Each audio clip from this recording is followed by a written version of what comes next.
C'est parti, je crois. J'attends toujours. Être certain que ça marche. Je crois que c'est parti. Salut tout le monde, bonjour, bonjour. Cet après-midi, je fais le direct l'après-midi plutôt que le matin. On verra, on va se régler. Faites-moi des commentaires. Dites-moi ce que vous préférez. L'important de toute façon, c'est qu'on enregistre le truc et que les questions soient disponibles après. Alors, les questions du jour et des quelques jours passés d'ailleurs, puisqu'on vient de laisser passer un week-end.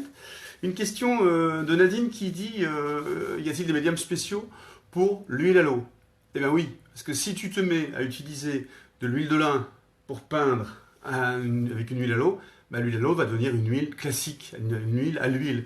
Donc il faut surtout pas, sauf si c'est ce que tu veux faire, mais a priori, une huile à l'eau, tu l'utilises avec des médiums spécifiques qui sont, voilà, chez Cobra, des médiums à peindre très très spéciaux, classiques dans leur usage, médiums à peindre et médiums pour glacis, qui sont donc des médiums spécifiques. Il n'y a pas de problème chimique d'utiliser des médiums normaux, mais dans ce cas-là, tu retombes dans l'univers de la peinture à l'huile. Voilà. Nadine pose la question, je ne sais pas si c'est Nadine, j'espère que je ne me trompe pas. Je crois que je me suis trompé, c'était pas elle. Bref, sur le grammage de papier et de peinture. Pour peindre, quel grammage utilise-t-on pour peindre sur du papier? Alors, en dessous de 200 grammes, il vaut mieux pas faire, puisqu'on va se retrouver avec des problèmes d'humidité et de papier qui gondole. Il faut que le papier, surtout quand on peint à l'acrylique ou à la gouache, que le papier soit résistant. 224 grammes, c'est limite. L'idéal, c'est de travailler sur du papier bien épais. Si tu peux aller jusqu'aux 300 grammes, c'est nickel. C'est le grammage classique de l'aquarelle. Ou alors sur carton, c'est bien aussi, c'est super bien sur carton. Il suffit juste de préparer son carton. Si vous prenez un carton non spécifique Beaux-Arts, avec une sous-couche de gesso pour isoler, pour que la peinture soit pas absorbée. Salut. Donc voilà, j'espère que j'ai répondu, mais on parlait encore très très longtemps avec plein de questions autour de cette problématique des supports un peu rock'n'roll pour peindre. Je vous en reparlerai, n'hésitez pas à me poser des questions.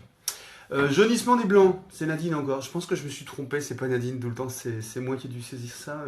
Jaunissement des blancs. Comment faire pour qu'est-ce qui se passe quand les blancs jaunissent, surtout à l'huile? Alors, l'huile de lin a tendance à jaunir. Donc les couleurs très très claires, l'huile de lin donc est un médium qu'on utilise dans les couches supérieures pour terminer, a tendance à jaunir. Donc si vous avez ce phénomène, si vous êtes gêné par cette petite différence de couleur qui est apportée par ce médium, par l'huile de lin, vous pouvez utiliser l'huile d'œillette par exemple. Il y en a d'autres, mais l'huile d'œillette est plus neutre, on va dire, dans son application, dans son utilisation sur la peinture à l'huile. Et puis sinon, pour empêcher les jaunissements et les transformations des couleurs, rappelez-vous, vous vernissez vos toiles. Peinture à l'huile, vous attendez quelques semaines avant de passer un vernis temporaire, dit vernis à retoucher, pour protéger votre toile et supprimer les embûts, en attendant le séchage, la transformation, la cicatisation définitive qui intervient plutôt 6 mois, 1 an après. D'accord? Je ne le répéterai jamais assez. Petite lunette pour voir la suite. J'ai des problèmes. Alors, je ne sais plus qui, j'ai oublié le prénom, je suis désolé, vous verrez après dans le forum. J'ai des problèmes avec des vernis mat et brillants. J'en ai passé un mat, je crois que c'est ça. Ouais. Elle avait passé un vernis mat, la personne, et il y avait des différences encore de matité, tout ça. Bon, alors en fonction de la générosité qu'on peut avoir en posant un vernis, on peut avoir des différences de... Waouh, les commentaires, j'ai pas réussi à lire tout ça en ligne. Un petit régal. Oui, d'accord, prochaine fois, promis. Donc les vernis, en fonction de ce qu'il y a en dessous, etc., on peut avoir, des différences en finale. Donc, repasser une deuxième couche, pas de problème, vous laissez sécher, vous passez une deuxième, éventuellement une troisième couche de vernis. Et en plus, sur un vernis acrylique, on peut très bien repasser, une fois que tout est sec, un vernis avec une finition différente. Satiné, mat ou brillante, il n'y a aucun souci. Les univers doivent être compatible. Si vous restez dans le domaine de l'acrylique, prenez des vernis pour acrylique. Si c'est une technique mixte, votre truc de sorcier et de sorcière, prenez des vernis mixtes, ça existe, huile acrylique. Ok. Qu'est-ce que je pourrais vous dire d'autre sur les vernis? Plein d'autres choses? Non, mais c'est déjà pas mal, je crois. J'espère que j'ai répondu à la question parce qu'elle était un peu floue, la question. Voilà. C'est comme ça que j'ai interprété.